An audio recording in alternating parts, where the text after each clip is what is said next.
साथी सदस्य, उपाध्यक्ष और हमारे क्रांतिकारी और संगठन के भीतर काफी परिचय साथी समाज सचिव मंडल के साथी राकेश जी, हमारे लोकप्रिय और चर्चित नेता संगठन के प्रदेश उपाध्यक्ष साथी अमीर हमजा जी,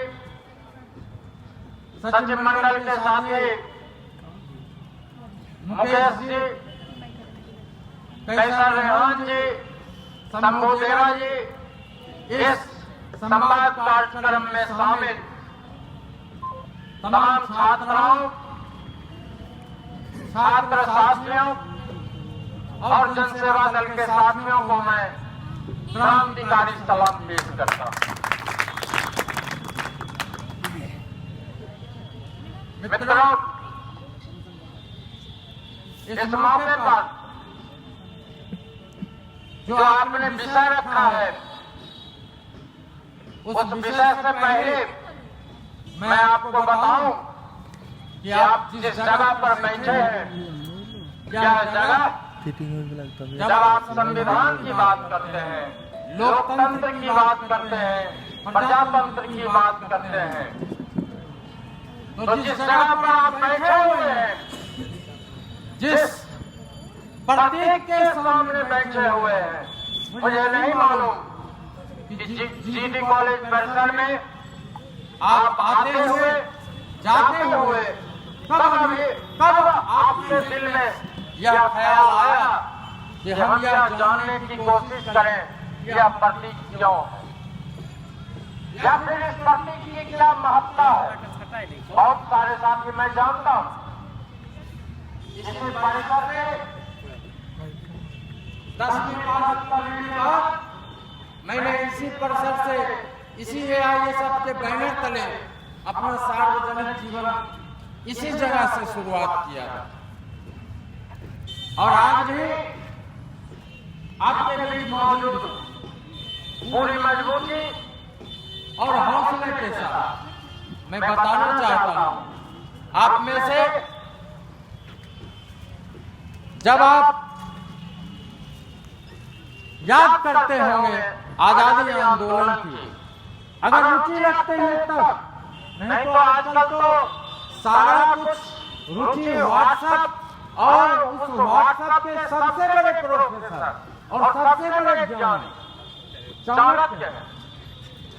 आपको कुछ भी संदेश चलाना है, कुछ भी विचार डालना है, ये लटकाए हुए, ये किए हुए और इस तरीके से जिस देश जो देश अपना इतिहास भूल जाता है, उसका भूगोल मिल जाता है। इसमें थोड़ा राष्ट्र, उमंग, देशभक्ति, ये सब यही चल रहा है अभी बाजार में, यही व्हाट्सएप के बाजार में यही चल रहा है और हम लोग उसी में बिजी रहते हैं। लेकिन मैं बताना चाहता हूं, एक राष्ट्र के निर्माण में, एक राष्ट्र के निर्माण का कार्यक्रम वह एक दिन का नहीं होता।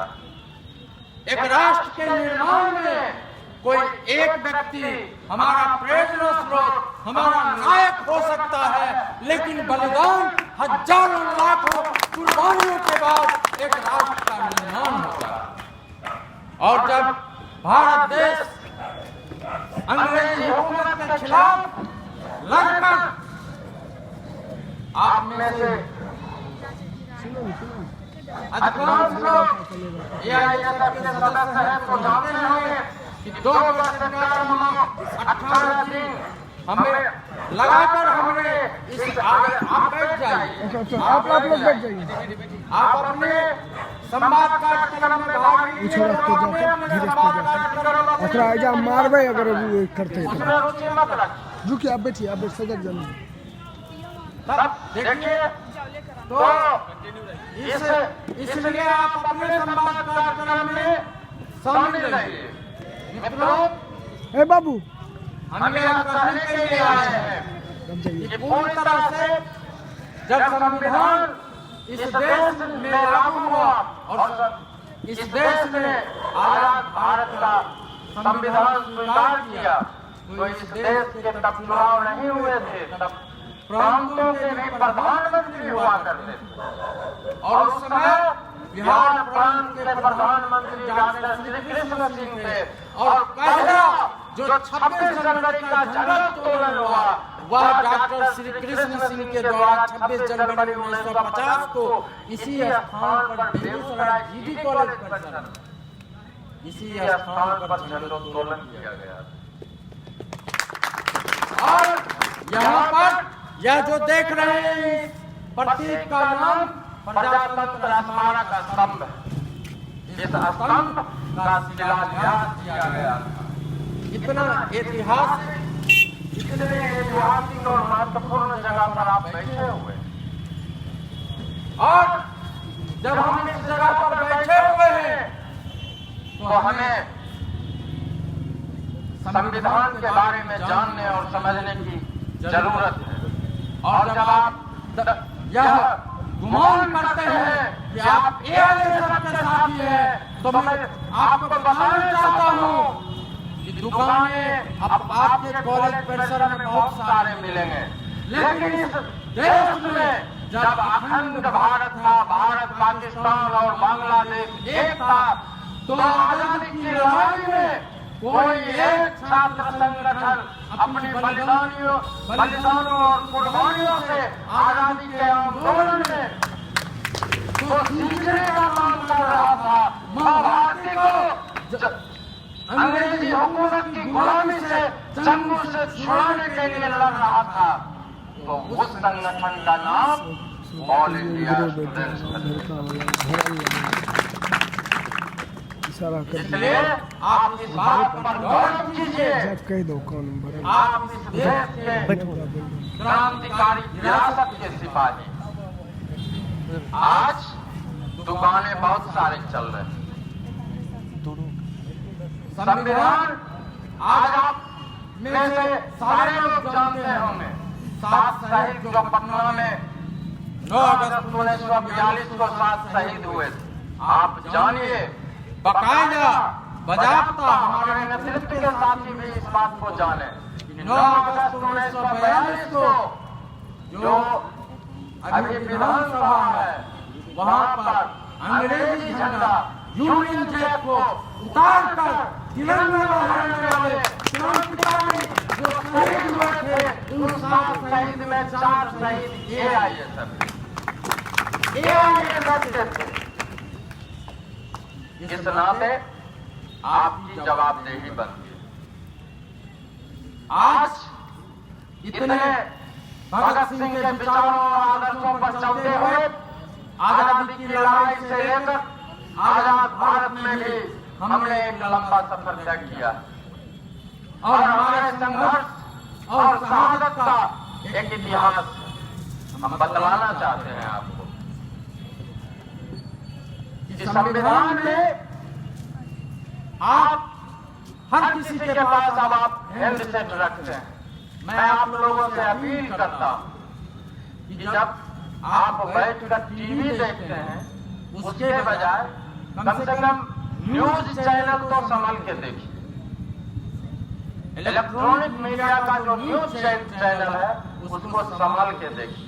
अगर मेरी बात पर विश्वास नहीं हो तो शाम के समय 7 बजे के बाद एक बीपी चेक करने वाला मशीन अपने घर में रख लीजिए और आप उस न्यूज चैनल पर बैठिए, 1 घंटा देखिए और उस बैठने से पहले अपना बीपी चेक कीजिए और उस 1 घंटा न्यूज चैनल को देखने के बाद अपना बीपी चेक कीजिए।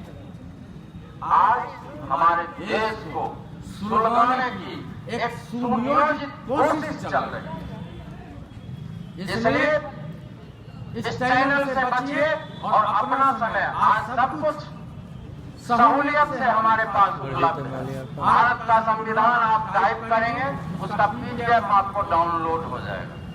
एक बार आप इस पूरे संविधान को एक दिन में नहीं, आप हिंदी में चाहेंगे हिंदी में और जितने भी भारत के राष्ट्रीय भाषा है उतनी भाषाओं में आपको भारत का संविधान डाउनलोड हो जाएगा।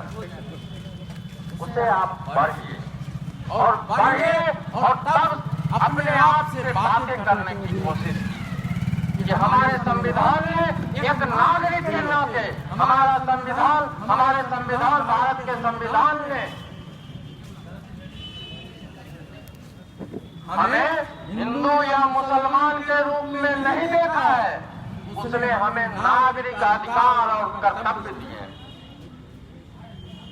उसने उस नागरिक और अधिकार और कर्तव्य के नाते हमारे कुछ विशेष अधिकार, आज उन अधिकारों पर हमला हो रहा है।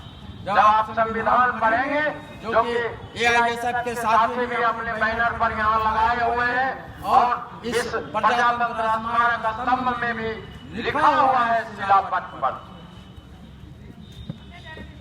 आप उसकी जो प्रस्तावना, जिसे उद्देशिका भी कहा जाता है, उसमें सबसे पहला वर्ड है हम भारत के लोग,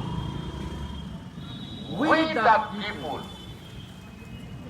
आज जिस दौर में हम जी रहे हैं, उस दौर में हमी से पूछा जा रहा है हू द पीपुल, कौन भारत के लोग।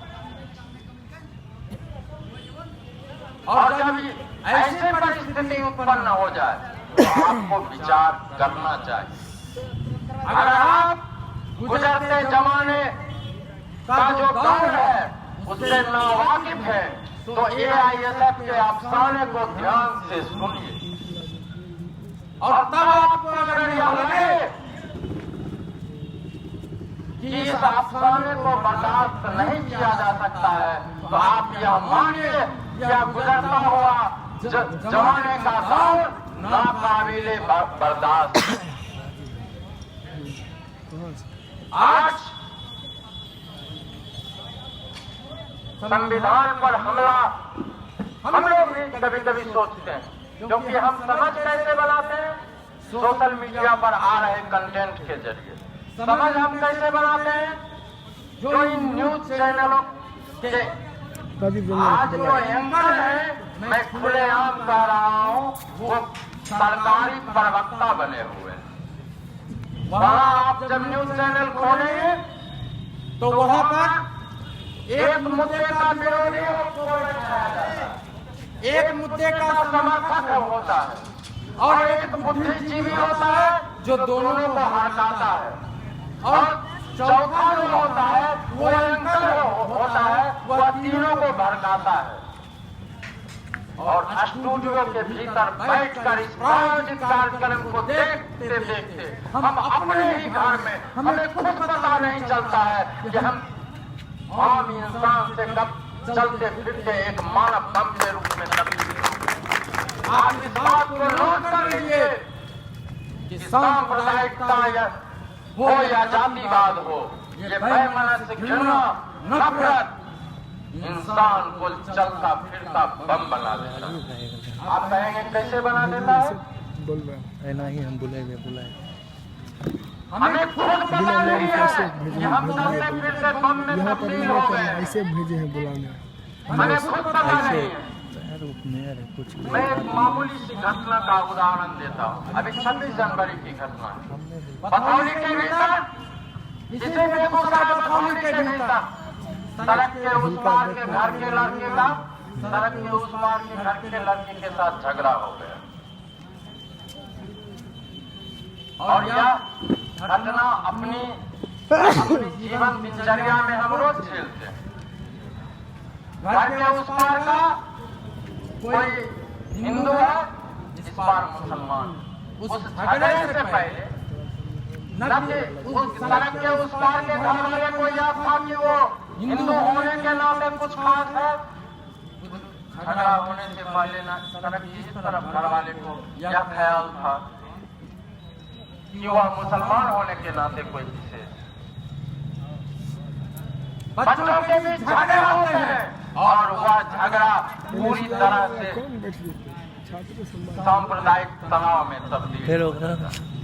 तो खींच रहा है क्या घटना पता है कि वह बच्चा जो व्हाट्सएप देख रहा है, हैंडसेट चला रहा है, अपने ही साथी के साथ, अपने ही जिगरी दोस्त के साथ हंसते खेलते उसके अंदर इतना जार भर गया है, एक मामूली से हंसी मजाक पर भी वह कभी हिंदू बन जाता है, कभी मुसलमान बन जाता है, उसे खुद पता नहीं चलता है। और उस दौर में इस दौर की यही सच्चाई है और यह बहुत बड़ी खतरनाक स्थिति है और इस दौर में हम जी रहे हैं। ये सतर्क होने की जरूरत है। आज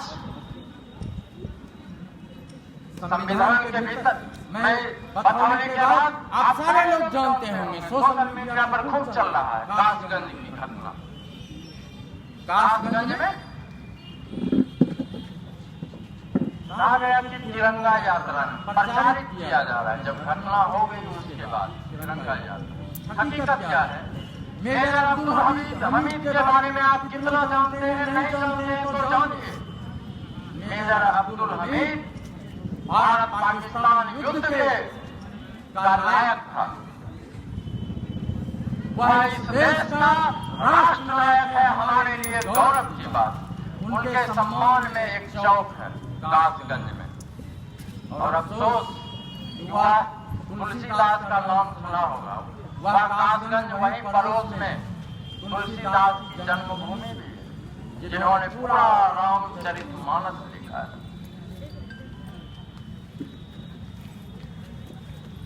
उस कासगंज में उस किराए के इर्द गिर्द फुटकर दुकानदार, मध्यम दुकानदार जो छोटे से बाजार में लगा के चलाते हैं, सब लोगों ने चंदा इकट्ठा किया कि हम 26 जनवरी को अपने देश के का जो राष्ट्र के प्रतीक है, राष्ट्र के पर्व है, उस समारोह को आयोजित करेंगे और झंडा फहराएंगे। सारा कार्यक्रम जैसे हम लोग संवाद कार्यक्रम में बैठा हुआ है, लोग जमा है, वहां से 15-20 की संख्या में मोटरसाइकिल पर सवार एबीवीपी और विश्व हिंदू परिषद के लोग आते हैं, हाथ में भगवा झंडा लिए हुए, और कहते हैं कि हम आपको नहीं फहराने देंगे, ये कुर्सी सब हटाइए, हम इधर से ही जाएंगे।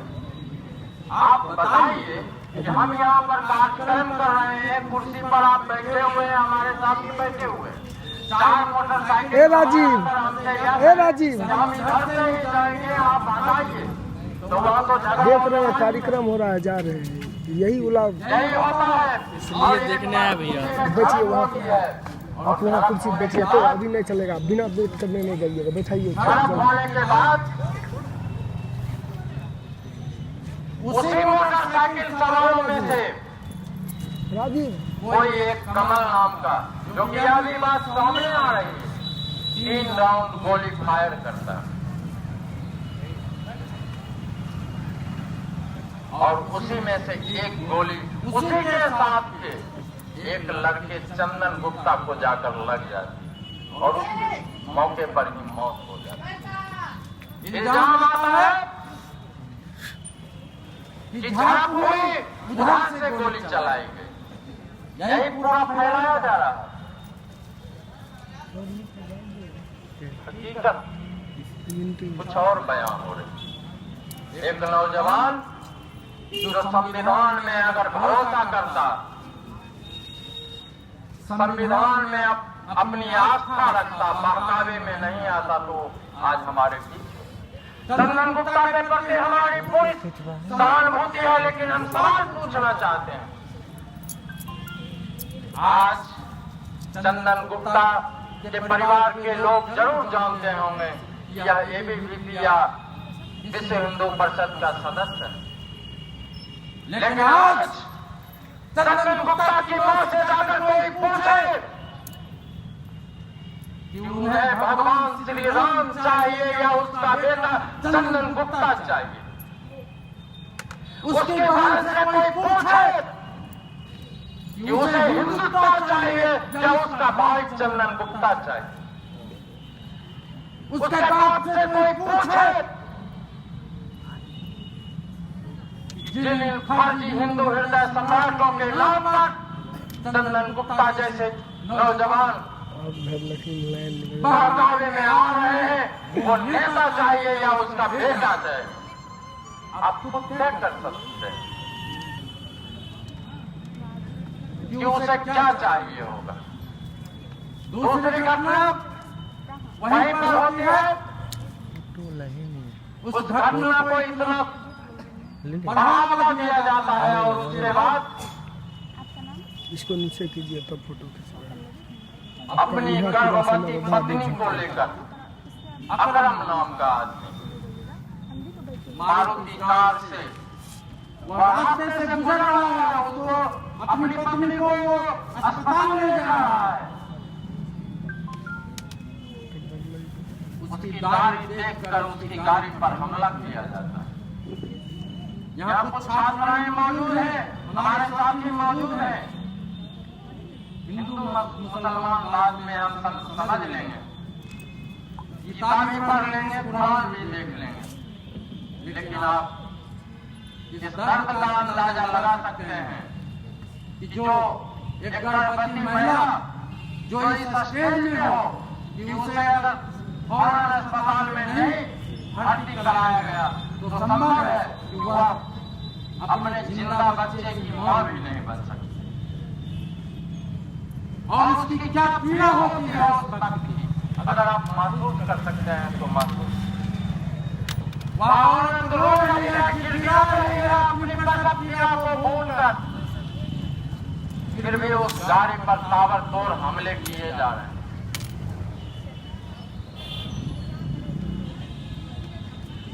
उस हमले में अकरम के आंख में पूरी तरह से शीशा घुस जाता है, फिर भी वह किसी तरह जान बचाकर वहां से निकलता है और अस्पताल जाता है।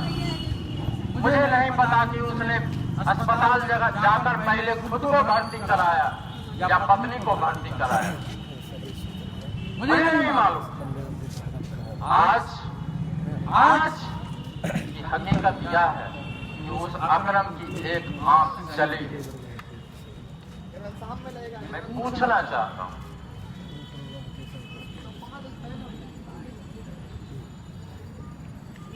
कि उस अकरम की बीवी को जिसने वह आतंकी मंजर अपनी नजरों से देखा है, उसे फिर भी मुझे भरोसा है, लेकिन मैं फिर भी सवाल अपने आप से पूछता हूं तो सोच सोच कर सिहर जाता हूं कि उस महिला को जिंदगी भर अगर यह समझाया जाए कि इन हमलावरों को माफ कर दो, ये उन्मादी लोग हैं, क्या संभव है? जिसने उस हालात को अपने मंजर से देखा, हम अपने ही देश के नागरिक को, चाहे वो चंदन गुप्ता का ही परिवार क्यों नहीं हो, उसके मां बहन को कभी समझाया जा सकता है कि जो घटनाएं हुई, इस तरह की घटनाएं जायज नहीं है? फिर भी मैं उम्मीद करता हूं, मैं आशावादी व्यक्ति हूं, मैं उम्मीद करता हूं कि दोनों ही तरफ के परिवार संयम के साथ इन चीजों को समझेंगे कि इस तरह की चीजें खतरनाक है, गलत है, और यह घटना हमें भी प्रेरणा दे रही है, समझने के लिए मजबूर कर रही है कि आप विचार कीजिए। आप चलते फिरते मानव बम बनना चाहते हैं या इंसान बनना चाहते हैं? आप हिंदू, मुसलमान, सिख या ईसाई बनना चाहते हैं या इंसान बनना चाहते हैं? हम तो हिंदू या मुसलमान बाद में बनेंगे। इंसानियत के नाते भी, एक इंसान होने के नाते भी हमारे लिए कुछ न्यूनतम शर्तें हो। इसलिए दोस्तों, आपसे कहने के लिए आए हैं, आज देश के भीतर आज इतना बड़ा आप सारे लोग जानते हैं, आपने टीवी पर देखा होगा, एक व्यक्ति को अभी से 10-15 दिन पहले ही कि सारे मीडिया वाले के सामने हाथ जोड़कर रो रहा था कि मेरी जान बचा लो, मेरी हत्या कराने की कोशिश है, हो रही है। आप जानते हैं क्या राजस्थान की घटना, राजस्थान आप जानते हैं उस व्यक्ति के बारे में? उस व्यक्ति ने इस देश के हजारों इस देश के हजारों नौजवानों को बहकाकर उसके हाथ में उसका दावा था कि हमने इस देश में 50 लाख त्रिशूल बांटे हैं। इसलिए अल्पसंख्यकों की हत्या करने। आप जानते हैं उस व्यक्ति का नाम? उस व्यक्ति की जब दिल्ली में सरकार है, उस व्यक्ति की जब उस राज्य में सरकार है, तब वह मीडिया के सामने हाथ जोड़कर रो रहा है कि मेरी हत्या कराने की साजिश हो रही है। वह इस देश का अंतर्राष्ट्रीय हिंदू हृदय सम्राट तथा कथित परवीन तोगड़िया जी, आपने देखा होगा खबरों में, वो रो रहे थे कि मेरा इनकाउंटर होने वाला है, उन्हें जज श्रेणी की सुरक्षा मिली हुई है, तब वो रो रहे हैं। और उस कथित हिंदू हृदय सम्राट की 5 दिन बाद जब अस्पताल में भर्ती होता है तो उसे कोई एक हिंदू मिलने के लिए नहीं जाता। भाई साहब, मैं कहना चाहता हूँ कि इस देश ने एक से एक लॉर्ड और कर्नलों और वायसरायों को देखा है। जिस ड्रेस में ये लॉर्ड और कर्नल और वायसराय हमारे ऊपर हुकूमत करते थे, हम अपने शादी विवाह में आज की तारीख में उसी ड्रेस में बेल्ट पार्टी वालों से बाजा बजवाते हैं, उसी ड्रेस में। इसलिए भूलिए मत, 1 लौह पुरुष सरदार पटेल हुए, 1 लौह पुरुष की हालत ऐसी है, ये एल्युमिनियम से भी बदतर हालत है। उस लौह पुरुष का नाम लाल कृष्ण आडवाणी था। भारत मां के 3 लाल, अटल आडवाणी, ऐसे करके नारा लगाया जाता था। ये वही आडवाणी है। इस देश में बार-बार रथ यात्रा निकालते थे, आगे आगे रथ यात्रा होता था इनका, और पीछे पीछे इस देश के लोगों की सब यात्रा चलती। जहाँ से ये गुजरते थे और तनाव भरते थे और निर्दोष और बेकसूर लोग मारे जाते थे। आज उन्हें लौह पुरुष कहा गया, दूसरा लौह पुरुष। आज उनकी हालत यह है। तो वक्त बदलता है और हम क्या इसलिए इन बातों की चर्चा कर रहे हैं। हमारे साथ जो भी यहाँ मौजूद हैं, बेगूसराय के भीतर भी इस बात पर गौर कीजिए कि 2014 से पहले बेगूसराय जिले के भीतर एक भी जगह पर आजादी से लेकर 2014 तक पूरे बेगूसराय जिले के भीतर एक भी सांप्रदायिकता के नाम पर कहीं भी तनाव नहीं हुए। यह हमारे लिए एक बेगूसराय का धरती पुत्र होने के नाते आत्मगौरव की बात। अभिनंदन कर कि हम पूरे मेल जोल के साथ अपने समाज में सहजता के साथ जीते हैं। लेकिन विगत दिनों में चाहे पारो हो, बथौली हो, नीमा हो, रजौड़ा हो, आधे दर्जन से ज्यादा जगहों पर सांप्रदायिक तनाव और हर जगह पर अगर यह कहा जाए अपराध की भाषा में कि अगर लगातार कहीं पर क्राइम हो रहा है और एक ही तरह के लोग हर घटना स्थल पर मौजूद हैं, तो जो लोग नजर आते हैं हर घटना के इर्द गिर्द, उन पर संदेह किया जाता है और उन्हें गिरफ्तार किया जाता है। बेगूसराय के भीतर जितने भी जगहों पर सांप्रदायिक तनाव हुए हैं, 3 मोटरसाइकिल 5 लड़के बजरंग दल के। लेकिन आप जिला प्रशासन मुख्य दर्शक बने हुए, आप इस बात को जानिए। सब कर लोड़े फोन उठाइए भाग गए। अभी जो देश भर में एक सिनेमा के नाम पर बवाल मचाया गया, मुझे नहीं पता कि वो पद्मावती कैसी थी, लेकिन मुझे इस बात का पक्का यकीन है कि अगर पद्मावती होती और वह जानती कि उसके सम्मान के नाम पर स्कूल बस के ऊपर हमले किए जा रहे हैं और बच्चे उनके सम्मान की रक्षा के नाम पर अपनी जान बचाने के लिए स्कूल बस के सीट के नीचे दुबके हुए हैं, तो उसे आत्मग्लानि जरूर महसूस हो। उस पद्मावती के विरोध के नाम पर बेगूसराय में भी ड्रामा किया गया। सैकड़ों की संख्या में सिनेमा हॉल के बाहर पुलिस प्रशासन मौजूद, पुलिस प्रशासन की मौजूदगी में जो उस फिल्म को चर्चा में लाने के लिए ये आंदोलन और का ड्रामा कर रहे थे, वो पोस्टर फाड़ते हैं।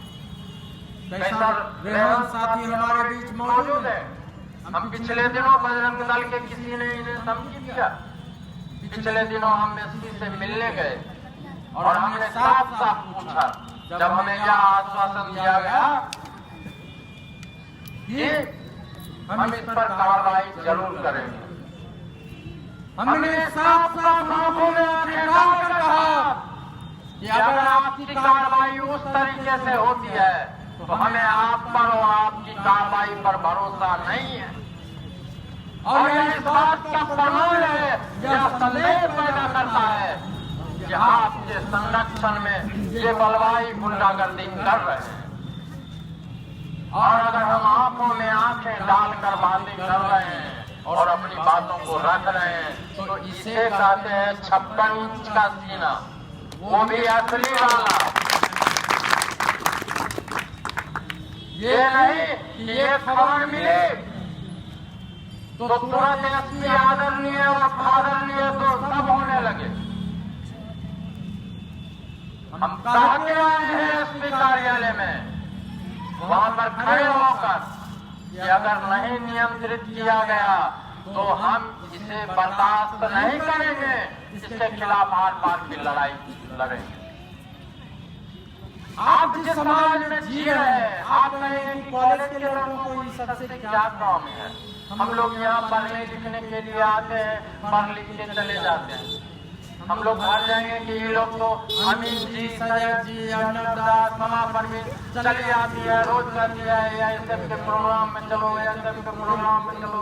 घर में आते कोई सहेली आती, उसके साथ सेल्फी खिंचाते, उसको अपलोड करते, थोड़ा लाइक आता, कमेंट आता, व्हाट्सएप पर चैट करते, ये बिना मतलब के बुला लेते हैं और भाषण देते रहते हैं। यह स्वाभाविक स्थिति है। इसलिए आपने अपने होने का एहसास अपने ही भीतर खत्म कर दिया। आपको यह मालूम ही नहीं कि आप कितने खतरनाक स्थिति में हैं और आप कौन हैं और आपकी क्या जवाबदेही है। आप में से जो भी जीडी कॉलेज के छात्र हैं, मैं पूछना चाहता हूँ समा परवीन को छोड़कर,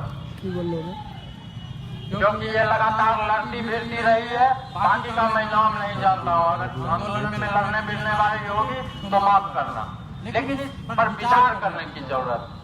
आप अपने आसपास देखिए, जीडी कॉलेज के भीतर हमारे बीच इस पूरे जिले के सुदूर देहात से आप अगर कॉलेज आते हैं तो लड़कियां आती है, दूसरे पड़ोस के जिले की भी लड़कियां आती है। आपने कभी गौर किया है यह जीडी कॉलेज इस जिले का सिरमौर शिक्षण संस्थान है, इस पर हम अभिमान करते हैं। आपने कभी इस बात पर किसी छात्रा को नाराजगी व्यक्त करते हुए देखा है कि खास सिरमौर रहेगा, वहाँ पर तो एक गर्ल्स कॉमन रूम है। आपने कभी सुना है कि किसी को प्रतिक्रिया व्यक्त गुस्सा करते हुए देखा? आपने कभी यह सुना है गर्ल्स कॉमन रूम नहीं है, उसके लिए शौचालय की भी व्यवस्था नहीं? आपने कभी इस बात पर विचार किया है कि कैंपस के भीतर पेयजल की व्यवस्था नहीं? गर्ल्स के अपने कॉम्प्लिकेशन हैं। आप जानिए कितने शर्म की बात यह है कि छात्राओं के लिए तो नहीं, यहाँ जो कार्यरत महिलाएं हैं उनके लिए भी शौचालय की व्यवस्था नहीं। क्या यह आपकी जवाबदेही नहीं है? क्या इसकी व्यवस्था हुई? यहाँ आपके अधिकार नहीं है? आप जब चालान कटाते हैं, बैंकों में जमा करते हैं, उसमें फीस मदवार लिया जाता है, उसमें बिजली, पंखा, शौचालय, पेयजल, कॉमन रूम में अखबार, सबका आप पैसा देते हैं। आप बकायदा फी अदा करते हैं, लेकिन आपको कभी गुस्सा आया? यही आपके जनतांत्रिक अधिकार है और यही इसी जनतांत्रिक अधिकार हासिल करने के लिए AISF के लोग सारा काम करते हुए लगातार पढ़ाई और लड़ाई साथ साथ करने का काम करते हैं। आज अपने साथ बैठे हुए आप अपनी ताकत को जिस रूप में आके, लेकिन इस बात पर विचार कीजिए कि जो बहाली हो रही है, आप जाकर खबर देखिए। आज के इकोनॉमिक टाइम्स में खबर छपी है कि 5 साल से जो भी पद रिक्त हैं, उस पद को समाप्त कर दिया जाएगा। अब उस पर बहाली ही नहीं, वो पद ही नहीं रहेगा तो बहाली ही नहीं होगी। हम आपसे पूछना चाहते हैं, आप सरकार क्यों चुनते हैं? 2014 में तो ऐसा लग रहा है कि देश की जनता ने सरकार के बदला अपना राज्य चुन लिया, जिसके बारे में बोलना मना। हमारी जवाब यही है कि हम छात्रों के बीच जाएं, उन्हें बताएं कि साल में 180 दिन पढ़ाई की गारंटी करने के लिए अगर कोई ईमानदारी से लड़ता है तो वह है ऑल इंडिया स्टूडेंट्स फेडरेशन। कैंपसों के भीतर छात्रों के जनतांत्रिक अधिकार के लिए अगर कोई लड़ता है तो वो है AISF। शहीदों के रास्ते आगे बढ़ने का लाभ देते हुए छात्राओं के मान सम्मान की सुरक्षा कैंपस में करने के लिए अगर कोई लड़ता है तो वो है AISF। अगर नामांकन में दलाली के बजाय पारदर्शिता के साथ नामांकन हो तो इसके लिए लड़ने वाला अगर कोई संगठन है तो वो है AISF। कैंपस के भीतर सांप्रदायिक सौहार्द बहाल रहे और छात्र छात्राओं के सुरक्षा की गारंटी, उसके हकाधिकार की गारंटी हो, इसके लिए लड़ता है AISF। आप जानिए जितने साथी यहाँ मौजूद हैं, अगर आज अभी इसी प्रजातंत्र स्मारक स्तंभ के सामने आप संकल्प ले लेंगे तो इस पूरे जिले की को एक नई दिशा देने का काम कर सकते हैं। आने वाले दिनों में साथियों ने बताया कि 6 चुनाव का घोषणा हो गया है। हम आचार संहिता के बीच इस कार्यक्रम का आयोजन कर रहे हैं।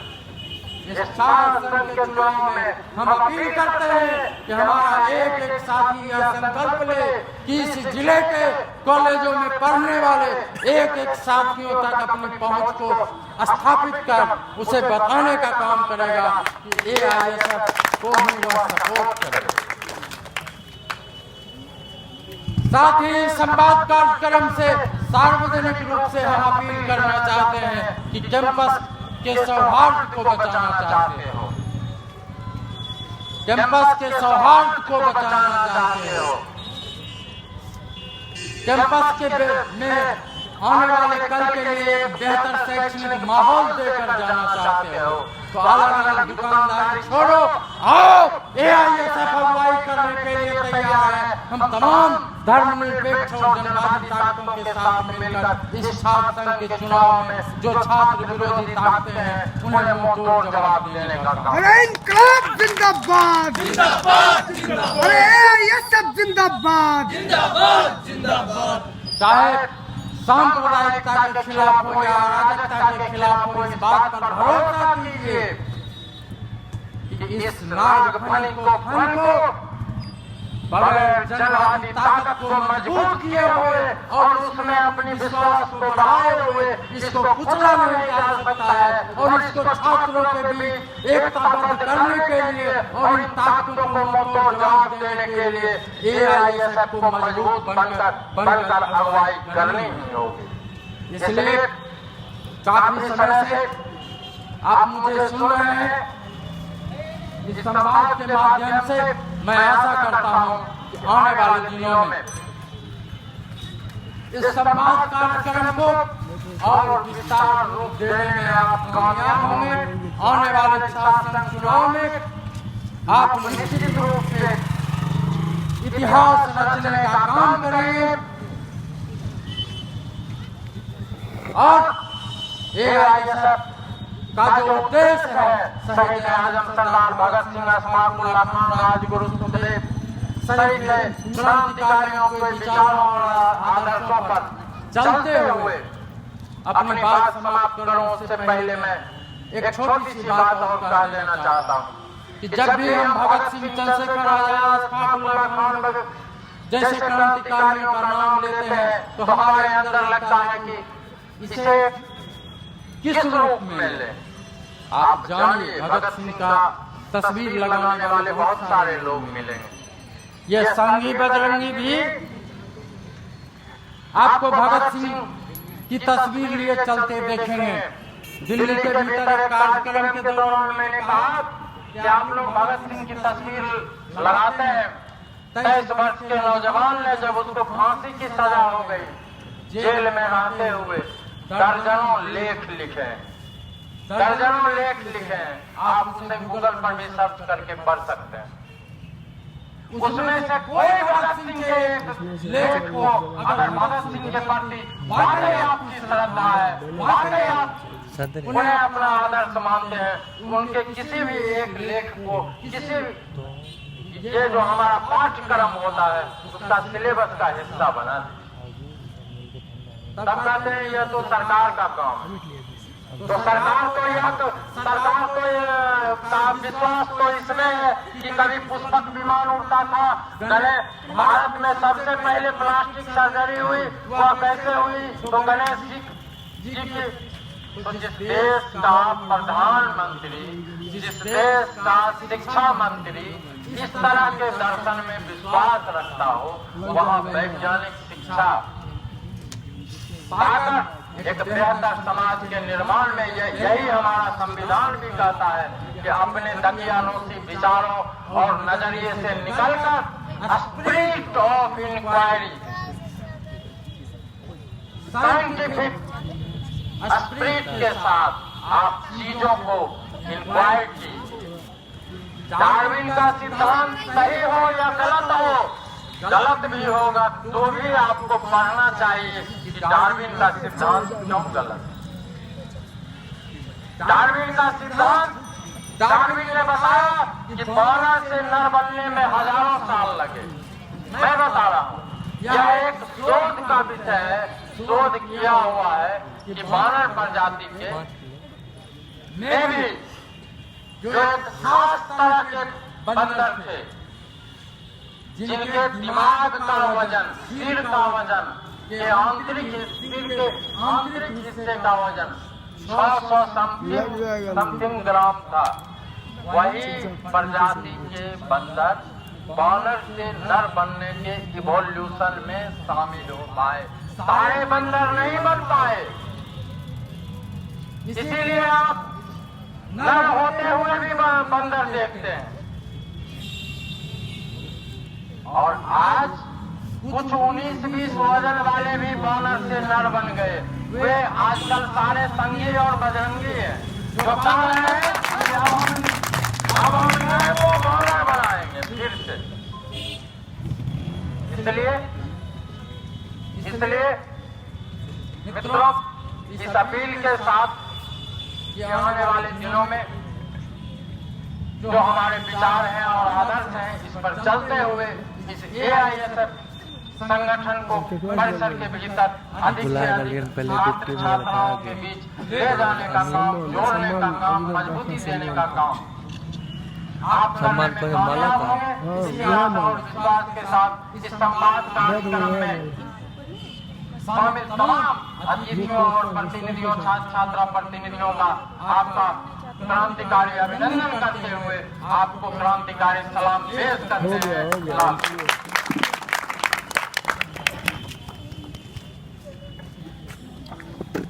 धन्यवाद अभिनव नाथ। मैं अब चाहता हूँ कि हमारे पुराने साथी और अभी